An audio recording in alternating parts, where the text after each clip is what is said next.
पुरुषोत्तमम परम दयाल शिशि ठाकुर हम लोगों के जीवन चलने के पथ की नाना रास्ते हैं, अनेकों रास्ते हैं और सारे रास्ते के विषय में ठाकुर जी समय समय पर हम सब लोगों को बताते हैं कि हमें कैसे चलना है।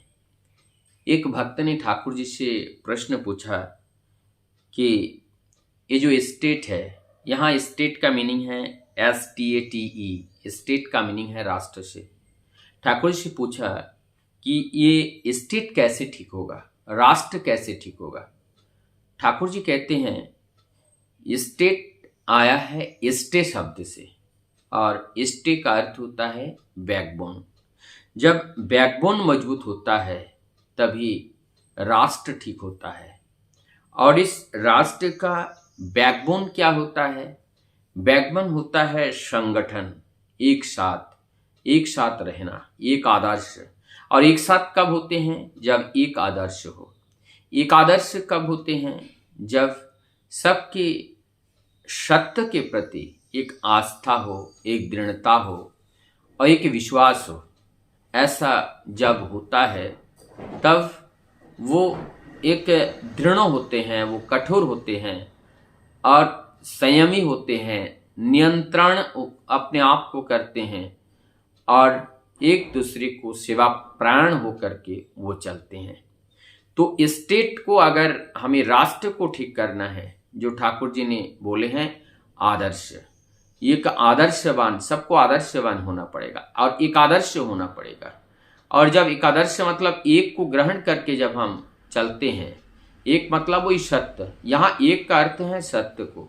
जब हम सत्य को लेकर के चलते हैं, सत्य को लेकर के चलते हैं तो हम एकानुरुक्ति होती है। ये एक आदर्श को लेकर चलते हैं तो एकानुरुक्ति होती है, एक के प्रति अनुरुक्ति। और जब सबको एक के प्रति अनुरुक्ति होता है और उस अनुरुक्ति से उनके अंदर भक्ति जन्म लेता है, भक्ति से वो उनके अंदर प्रेम जन्म लेता है और प्रेम से वो समर्पित कर देता है। और ऐसे समर्पण भाव से जो लोग रहते हैं उनके अंदर अपने राष्ट्र के प्रति एक भक्ति रहती है, श्रद्धा रहती है, एक दूसरे के प्रति प्रेम रहता है और ये प्रेम ही उनको मजबूत करता है। अब यहाँ पे और ऐसे बातें चलती रही। फिर चलते चलते ठाकुर जी से एक बात एक भक्त ने कहा, आप तो इसका मतलब दीक्षा की बात ही कर रहे हैं कि एक स्टेटमेंट भी है कि इनिशिएशन जहाँ होता है, विदाउट इनिशिएशन नो ऑर्गेनाइजेशन, कोई ऑर्गेनाइजेशन नहीं होते हैं। अगर ऑर्गेनाइजेशन है, initiation is the must, initiation is the must, initiation ही ऑर्गेनाइजेशन का निर्माण करता है। Without initiation organisation is false.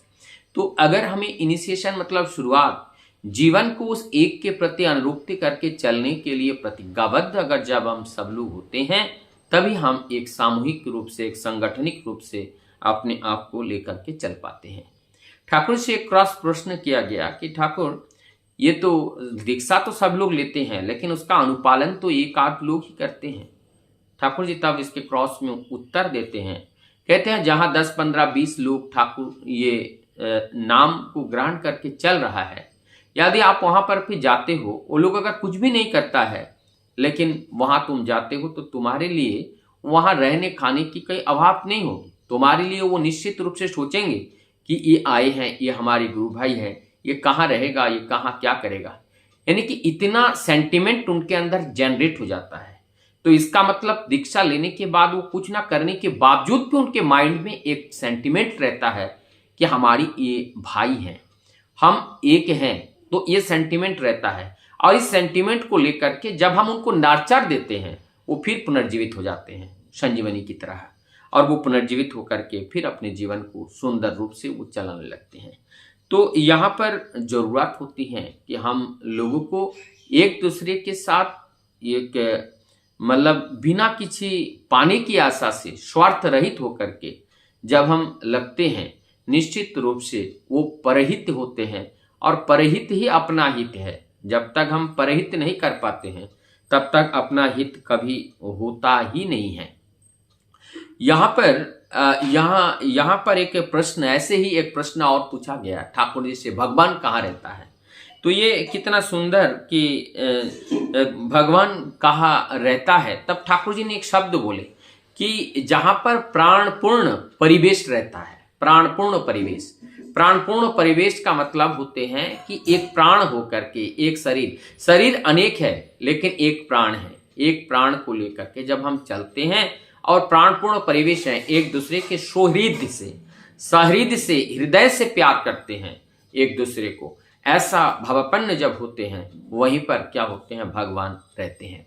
तो इसीलिए भगवान श्री कृष्ण ने गीता में कहा है, नहं तिष्ठामि वैकुंठे, हम वैकुंठ में नहीं रहते हैं, नहं तिष्ठामि वैकुंठे योगिनं हृदय न च, जोगी के हृदय में नहीं भी हम रहते भी नहीं हैं। मदभक्त जत्र गायन्ति तत्र तिष्ठामि नारद, नारद जी कहते हैं कि मेरा भक्त जहां पर मेरा नाम गुणागुण कीर्तन करते हैं मैं वही रहता हूं, ना मैं वो वैकुंठ में रहता हूं, ना मैं ऋषियों के हृदय में रहता हूं, मैं वहां रहता हूं जहां पर मेरा भक्तगण नाम गुणागुण कीर्तन करते हैं। ये ठाकुर जी यहां पर उस बात को सरल भाव में कह रहे हैं कि प्राणपूर्ण समावेश जहां होता है वहां भगवान वहीं पे ही रहते हैं और उसके अलावा भगवान को रहने का और कोई अद्वितीय जगह नहीं है। तो इसीलिए अगर हम उनको पाना चाहते हैं, उनका संग करना चाहते हैं, उनका साथ रहना चाहते हैं, नाममय होकर के हमें रहना पड़ेगा और उनकी जो विचारधारा है वही हमारा विचारधारा होगा, उनका दिया हुआ निर्देश ही हमारा चिंतन होगा। और ऐसे भाव में जब हम चलते हैं निश्चित रूप से हम आनंद स्वयं पाते ही है और हमारी आनंद के साथ साथ हमारे समावेश में, हमारे परिवेश में और हम जिसके संपर्क में रहते हैं सभी लोगों के अंदर एक आनंद का एक क्षमा बांध जाता है, एक परिवेश बन जाता है और जिससे ठाकुर जी जो चाहे थे वही हो जाते हैं। नहीं तो वही हम लोग देख रहे हैं, कल्कि की बात आती है। कल्कि का अर्थ ठाकुर जी भाववाणी में कह रहे हैं, मैं पहला अकेला था और अकेले के बाद मुझे इच्छा हुआ मैं बहू बना और फिर मैं अकेला में आऊंगा। ये कल्कि हैं। कल्कि का अवतार होते हैं कि जहां वो पहले अंधकार में होते हैं फिर प्रकाश में आते हैं और जो अंधकार और प्रकाश, अंधकार और प्रकाश, ऐसे अंधकार और प्रकाश की ये क्रमागति चलती रहती है, यही कल्कि है और यही बारंबार ये आता रहता है। और आपकी बार भी इससे कलियुग के अंत में विज्ञान के चरम, ये भी एक कल्कि का अर्थ भी है, सबका चरम हो, सबका मैक्सिम हो और उस मैक्सिम पॉइंट को कल्कि कहा गया है। तो ये जो मैक्सिम पॉइंट है अत्याचार का भी चरम हो, सबका जब चरम होते हैं वही कल्कि होते हैं और यहाँ पर वो दिख रहा है, शुरुआती दौर में दिख रहा है। तो ऐसे पल पल में एक एक एपिसोड चलते हैं, ये एक एपिसोड चल रहा है जिसका चरम चल रहे हैं, ऐसे कई एपिसोड चलते रहेंगे, ऐसे एपिसोड निरंतर चलता रहता है। हम लोग अपना दायित्व निभाने के लिए आए हैं। मानव देह का जो गुण है, मानव देह का जो दायित्व है वह हम चुनाव कर लेंगे और चुनाव करके हम अपने दायित्व को पूरा करने का प्रयास करेंगे। कौन क्या कर रहे हैं, नहीं कर रहे हैं, इसके और दृष्टिपात ना करते हुए हम अपने दायित्व को समझे और अपनी गलतियां को देखें और दूसरी को भलाई को देखें। ऐसे करते हुए जब हम चलते हैं निश्चित रूप से सत्ययुग का पुनर्स्थापन होता है और जहां पर हम सब लोग आनंद में एक बार फिर जीते हैं और जीने का मौका मिलता है। वंदे